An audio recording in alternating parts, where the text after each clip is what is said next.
मालवीय नगर में हुए फायर कांड के बाद अब दिल्ली में ताबड़तोड़ बुलडोजर एक्शन देखने के लिए मिल रहा है और कई संस्थानों, कई इमारतों को सील किया जा रहा है।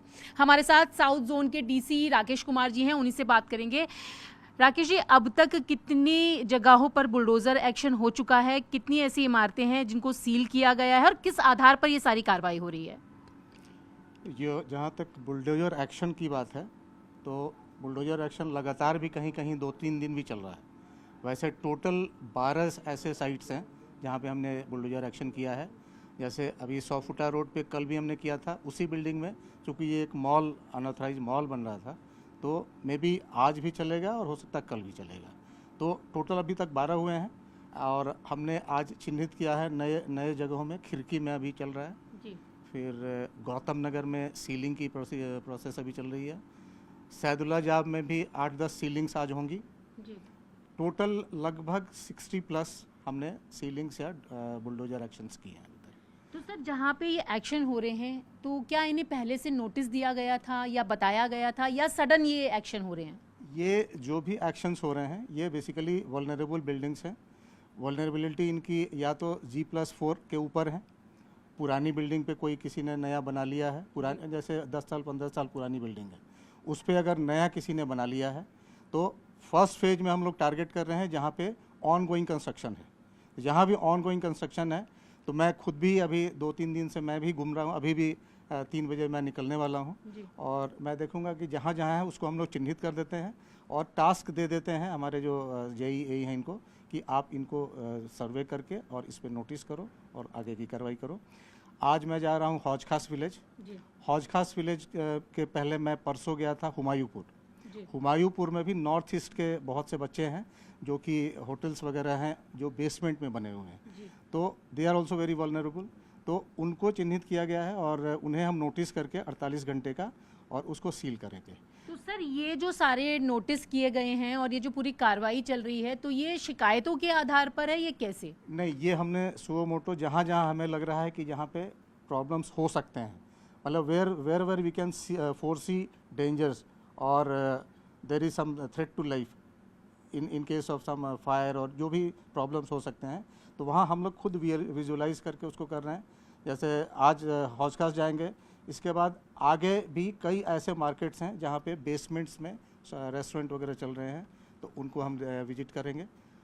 पहले हम उनको लोगों को पहले बता दे रहे हैं ताकि वो मेंटली प्रिपेयर रहें।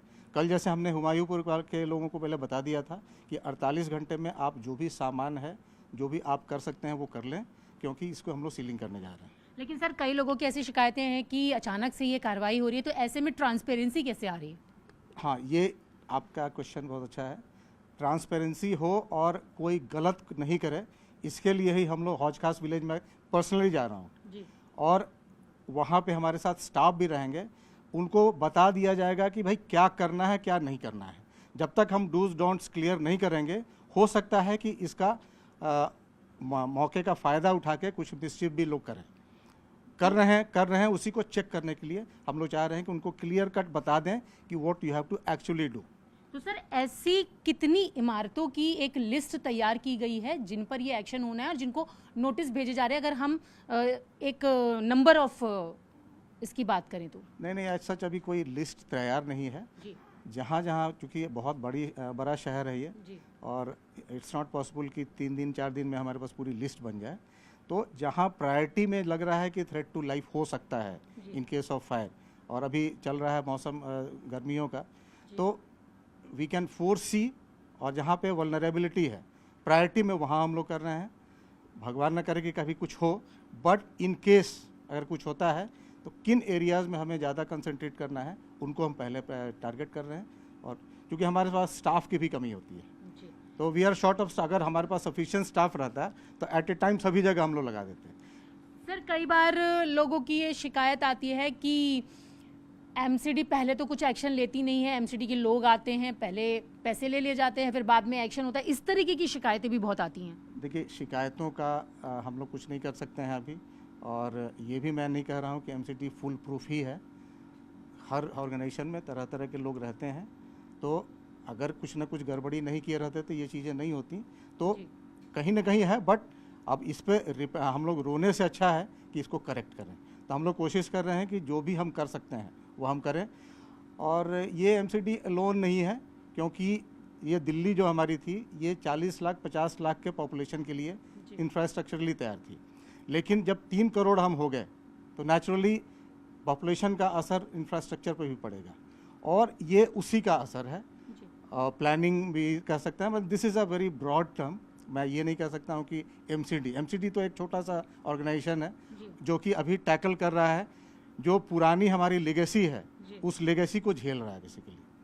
तो सर ये जो मालवीय नगर फ्रंट पे एमसीडी रहता है तो it is very easy to say कि ये एमसीडी ने कर दिया है, क्योंकि जो फ्रंट पे रहेगा उसे वही सुनेगा भी। जी। तो सर मालवीय नगर में जिस तरीके से देखा गया कि एक डिपार्टमेंट दूसरे डिपार्टमेंट की बात करता रहा कि एमसीडी ने कहा कि फायर के नॉर्म्स पूरे नहीं है, फायर वालों ने कहा कि लाइसेंस क्यों दिए गए, तो इस तरीके की चीज़ों को कैसे टैकल कर रहे हैं? और ऐसे अभी सिचुएशन जो है वो और भी जगहों पर बनती नजर आ रही है क्या? ये मल्टीप्लिसिटी ऑफ एजेंसीज़ की बात तो दिल्ली में बहुत पहले से है और अभी भी है। कोई भी घटना घटती है तो कोई एक पर्टिकुलर डिपार्टमेंट का उसमें नहीं रहता है, तो नेचुरली जिसका जो मैंडेट है उसी को उसको रेगुलेट करना है। तो ये ब्लेम गेम की बात नहीं है, जो जिसका जो रोल है वो अपना काम करे। तो आपने देखा, ये थे हमारे साथ बात करने के लिए साउथ जोन के डीसी राकेश कुमार, जो कह रहे हैं कि जिस तरीके से लगातार शिकायतें आ रही हैं और एमसीडी यहाँ तक कि खुद डीसी मौके पर जाकर इन सारी चीज़ों की रेकी कर रहे हैं और जो जगहें चिन्हित की गई हैं उस पर एक्शन होगा। अगर इल्लीगल तरीके से किसी इमारत को खड़ा किया गया है या इल्लीगल तरीके से कोई चीज़ नज़र आती है तो उसको सीलिंग की जाएगा और साथ ही साथ पहले नोटिस दिया जाएगा, उसके बाद ये पूरी कार्रवाई की जाएगी। विजय युगल ठाकुर के साथ न्यूज़ 18 इंडिया के लिए रचना।